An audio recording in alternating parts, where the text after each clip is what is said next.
and welcome to Meet Our Ex's Success Stories podcast. I'm coach and host Amanda Lea, and I'm very much looking forward to speaking with our guest today. He's a champion free runner. He's appeared on American Ninja Warrior. He's also been featured in media for his vegan lifestyle as an athlete, but of course now we know he was never really vegan because he had some health issues that led him to reintroduce animal foods. We're honored you're here to share your story with us today. Tim Shieff. Hey Amanda, hey Meet Our Ex community. Thanks for having me on. Thanks so much. We really are honored. So let's dive in. Please tell us all about your diet and health before you began eating the way you currently do. Sure. It's in my journey so far. It's been a wild one, I think, for most people.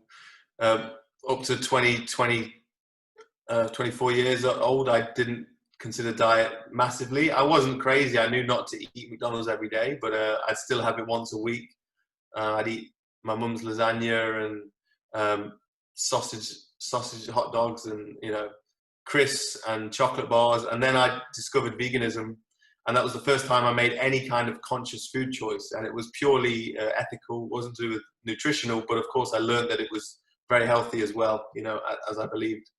And so I did that, and I did feel some health markers improved, but I didn't really have a gauge for what health markers really were. That was my first time of really noticing, if I eat differently, I feel different. You don't really notice it too much. And I think a lot of it for me was cutting out dairy. I think I still react to dairy a bit. So cutting that out was a big one. Maybe eating less bread, maybe less snacks or chocolate with all sorts of chemicals in, or the cheaper chocolates. Maybe I was eating the darker chocolates and it was slightly healthier or something like that. So I felt better for a bit. And then after a few years, I started to feel like there were a few things not quite right. So I continued to delve within veganism. Okay, what can I do differently? Looked at raw veganism, tried that. Again, some health markers went up. Other things in life kind of dropped, and I didn't feel as well in other ways. I tried all kind of whole food, plant-based diet, high fat, low fat. Generally, whole food was towards the best. I tried supplementing with stuff, but nothing kind of gave me that. Something was missing in my life. I just had this deep sense, deep awareness that something wasn't right, and I needed to get it right. But all that the veganism told me from everything I researched was that feeling is from before you were vegan, when you eat kind of impurely, and all the meat and dairy you ate before is still in your system, and so you need to do a fast in order to clear that out. And so I followed that guide, and I did a fast. I did a few short fasts, 48 hours, and then did some more research, started to read The Science and Fine Arts of Fasting by Dr. Herbert Shelton. And that inspired me to do longer fasts. And so I ended up on a 21-day fast, which turned out to be 35 days in the end. And during it, I felt quite peaceful, actually. After the first few days and your hunger goes, I felt peaceful.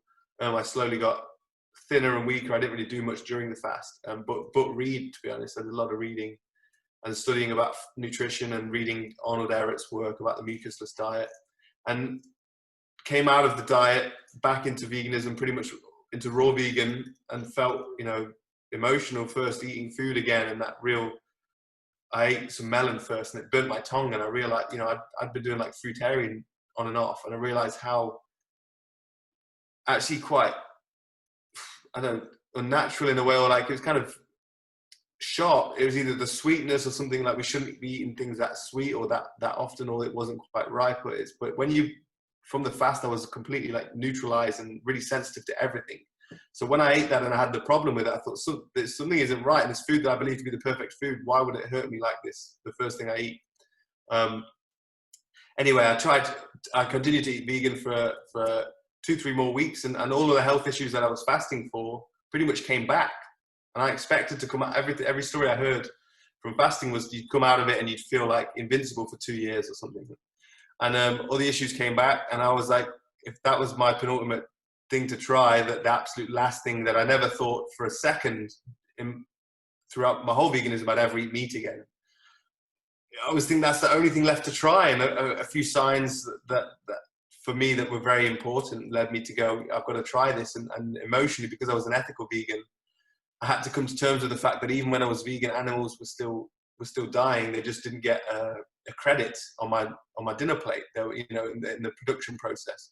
they were still being killed. So I thought, if animals are dying anyway for my choices, there's no perfect diet. You know, even part of me being fruitarian was I didn't want to hurt plants even. It was like, you take the fruit, you don't hurt the plant. And it was this kind of like conscious, compassionate journey to try and do no harm whatsoever. And of course, fasting is you live in a cave and don't eat anything is the least you can do. And I've done that for a little bit. So I was like, let me try the opposite end of the spectrum. And I ate some salmon, I prayed for it, ate it, had some eggs from local shop, Betty's Farm. And I felt warm again. I had a wet dream that night, which people kind of took either way they wanted to take it. But for me, that was the health markers turning back on again.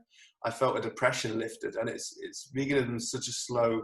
For me, it felt like a malnutrition. I think I was over consuming carbs because I was never satiated. That was a big one that I sometimes forget to say. But I never felt satiated until I ate animal products again. I went for a walk and didn't think about food for 2 hours. I was like, that's the first time I've not thought about food. When you towards the end of veganism, it's your body screaming at you for some nutrition.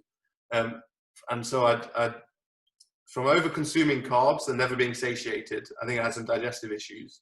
And from malnutrition, from not getting the right nutrients and vitamins from the animal products, there were two big issues that started to recover. When I started to eat meat, my digestion improved so much. I did several stints on carnivore, and I'd never felt such like least inflammation in my body, and kind of like I felt really lean and strong as well. But the only thing that was slightly missing there for me was some stamina. And so I added some rice, because white rice is such easy to digest if you can tolerate it. I added white rice to the mix, and I feel like I found an almost perfect diet for me right now. Wow, that's amazing. Wow. I can only imagine how relieved your body must be. Tell me about it. Yeah. So I'd love to hear more about how you're implementing now. You said you add rice, you tried carnivore, salmon. Mm-hmm. Have you done any more fasting? How often do you eat? Do you include other animal foods? Do you do raw? Tell us all about your eating now. Cool. So I went through stints with carnivore. When I'd add dairy to it, I tried raw dairy, A2 dairy, raw goat's milk, and I'd still always it would inflame me. It gave me energy on the carnivore, and when I didn't have the dairy, I'd always have less energy. So it was like that catch-22 for me. It's like, I can do stuff, but I can feel tight doing it, or I can do nothing and feel great doing nothing. And so I had to find another solution. And coming off carnivore, I did have a bit of fear of even just rice or avocado. It's interesting, but I ate it and my body was okay with it. I definitely feel like if I have a whole carnivore meal in the evening, I go to bed with a flat belly. I wake up nice and light. But I generally eat twice a day. I'll do rice and frozen peas. I just put it in my rice mixer, in my rice cooker. And then towards the end, I put on some salmon, some fish, some trout. And then once that's steamed up, just for the last 2 minutes, I'll crack 2 eggs into it, stir it up. And then I'll have this like egg rice mash with some salmon mixed in, some peas, bit of avocado. And I'll eat that twice a day. I'll vary the fish. I'll have shrimp sometimes, prawns like that. Occasionally I'll get some venison mince, or I'll have the odd steak or something like that as well with the eggs. But generally that's how I feel best. Now I do have chestnuts, because I've still not given up desserts. On the carnivore, it's the biggest challenge on carnivore is giving up desserts. And in a way it's something all humans need to go through, that battle, because we are addicted to desserts. I totally think everyone gets that. And for me, I don't know how people feel, but the chestnuts, I can eat too many cashews so easily, and cashews are slightly toxic, and almonds I don't really enjoy as much, and other nuts, Brazil nuts are okay, but chestnuts feel like, one, the most local, because I think they grow in England as well, and 2, they're kind of sweet and not as heavy as fat. They're a bit more carby, so I have that as my dessert, and that seems to be like, for me, optimum Tim, for the right balance of health, energy for life, and enjoyment of my food. That's where I found that central spot. That sounds brilliant. That's great. It sounds like a really good balance, and Thank you. Well, it's good that you have all of that animal nutrition in there, and at the same time finding that balance. I think that's what we're all doing. I mean, personally, that's how I've been with my carnivore journey as well, trying to find a balance. I don't go so hard on the rice, but I definitely see Sure. why, definitely. Yeah. And I'm into pecans in the evening. That's the nut that works for me Mm. because it's local. I figured that's my excitement for my dessert. So I hear you Yeah. on that. Yeah. Um, Great. so I'd love to know more about, well, first of all, do you do any more fasting? I mean, you mentioned twice a day, but do Mm. you do any more extended fast or anything like that? Or is that something you haven't touched again? Yeah, that experience kind of scarred me for a bit. But I think the lesson from it is they say short-term intensity, long-term consistency beats short-term intensity, and I think I was trying to just get it all done in one bang, 35 days and done. And I think 3 days a month would have maybe been more productive long-term. But just something I just can't, with my lifestyle. I want to train, I want to be active, I want to be hiking.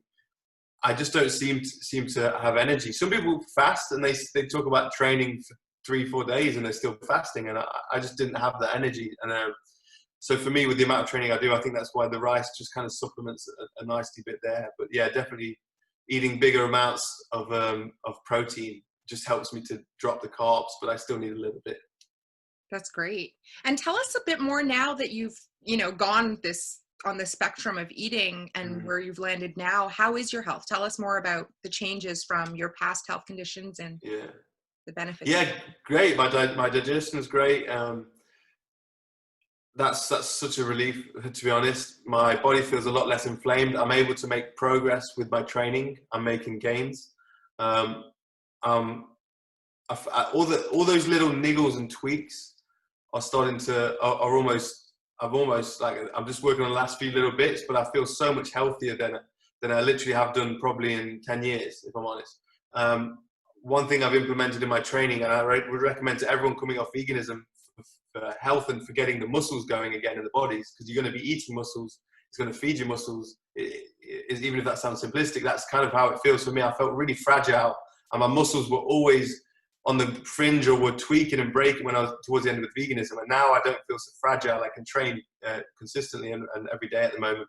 But Dr. Doug McGuff's work with ultimate exercise, which is, I can explain it now in 30 seconds. Basically, you go to the gym, you do a push and a pull on the machine. You find the assisted machines, the chest one, you do a pull machine, you do a push and a pull vertical, so shoulder press, and you do the pull down, and then you do leg squat. So these 5 are the main exercises, and you just do 1 set on each machine, and you do 10 seconds out, 10 seconds in.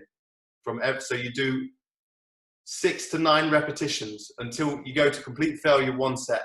And what that does is it just works your muscles fiber by fiber, slowly.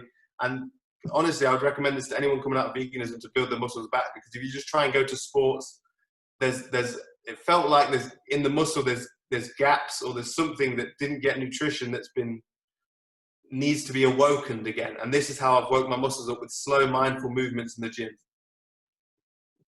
That's excellent. And it's great to hear that you've had such success getting all those niggles out, as you put it. Yeah, exactly. That's really awesome. Yeah, I've heard a lot of people. Well, I know one of the biggest things I notice is recovery. I mean, as someone who was dealing with fibromyalgia and a lot of difficulty, exercise intolerance, one of the biggest things to adding back or changing my diet has been being able to recover easily and then engage in a full to failure workout again. So that's a really great, and I've also heard that a lot of people who are vegan have injuries and have a killer time recovering, like just really. So it's good that you're giving them a strategy. So that being said, with all these health benefits, is there anything else that you would recommend to anybody who's considering leaving veganism, especially because we're talking about diet and the moral piece to that Yeah. it's really hard psychologically, I would imagine, to convince yourself that your health matters. So I'd love it if you could give any of our audience insight on how to deal with that. I think you have to get out of the mind a little bit and have some freedom and just say, I don't know, what praying might not work for you, but feel justified that you matter, that your health matters, and that exploring different options, you should feel free to do that. And if it's something our ancestors have always done up to this point, they might be wrong, but they might be right. If you're questioning it, feel free to explore it and forgive yourself for that. It's okay to try things. You care about yourself, you matter. And if you do feel better, then see if there's a lesson in that. See if there might be something you can take from that. For me, there was a lesson in that. There's life and there's death, and it's an inevitable part of every part of being. And life wouldn't be life without death. And so you've got to find a gratitude for that. And it's tough, man. It's tough. And I still want to go to a slaughterhouse and see it for myself and see what emotions come up, because I think processing emotions is a big part of the healing journey as well. But yeah, your health matters, and you should feel free and get out of your mind and just try and tune into how different nutritional choices make you feel physically. That's so well said. I also love how you said earlier about, just because the animal didn't get a credit on your plate. That's a really powerful way of putting it, because that's what it is. And then the way that you said you prayed for the fish when you ate it. Yeah. I don't know what it's like to be in that mindset, but thank you for sharing your insights. I'm sure it's going to continue to be hugely influential and impactful for people who are going through something similar to what you went through. And thank you, God Amanda. willing, you're helping a lot of people improve their health. And so thank you for speaking to us, and thank you for everything you've done. I appreciate you. Thank you, Amanda. Thanks for having me on. These MeatRx videos helped me for a big part when I was going through my carnivore experiments, and just to try and fully understand what meat does. I was watching a lot of the MeatRx videos you're putting out on YouTube, and Sean's work and the Strong Sisters and all that stuff. So yeah, thanks for all the work you do and the service you provide. And everyone that's listening, I wish you the best with your health. That's amazing. And your videos have also been, and your interviews have been very, very inspiring for myself and others. So thank you. Thank you for listening, and thanks for coming, and feel fab, Tim. Yes. Thanks, Amanda. Thank you. Okay.